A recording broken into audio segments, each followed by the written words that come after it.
সকালে শুনছেন নি হাসিনার ছেলে সজীব কি বলে? হাসিনার ছেলে সজীব বলতেছে যে হাসিনা এখনো মরেনি, শেখ হাসিনা এখনো মরেনি। আওয়ামী লীগের সবাইকে তোমরা যদি মেরে ফেলতে পারো, যে সব মানে বড় বড় নেতাকে মারতেছ, কিন্তু আমরা আওয়ামী লীগই আমরা সকলে আওয়ামী লীগেরা একজোট হইলে তোরা কেউ পারবে না। তো দেশ থেকে পালালি কে?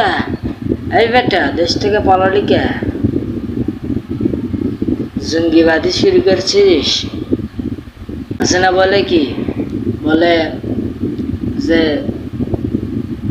মুক্তিযোদ্ধার নাতিরা পাবে নাতে, রাজাকারের ছেলেরা পাবে। এই একটা কথা বললি কেন? হাসিনা একটা কথা বলে বিপদে পড়ে গেছে। হাসিনা কোথায় ও ঠাঁই পাবি না।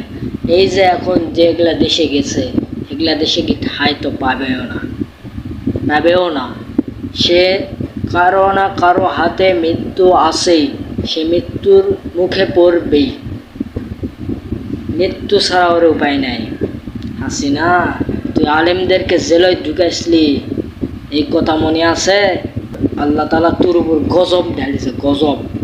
এই গজবে তুই বুঝতে পারবি। হাসিনা ফেরাউনের বাচ্চা পারেনি, নমরুদ পারেনি, আবু জাহেল পারেনি, আর তুই আজকে মনে করলি যে সারা আজীবন থেকে যাব? 17টা বছর ছিলি, 17টা বছর জ্বালাই পুড়ে খাইছিস। আজকে তুই বুঝ, হাসিনার বাচ্চা হাসিনা। আশা করছি ভিডিওটি আপনাদের ভালো লাগছে, সকলে শেয়ার করে দেবেন।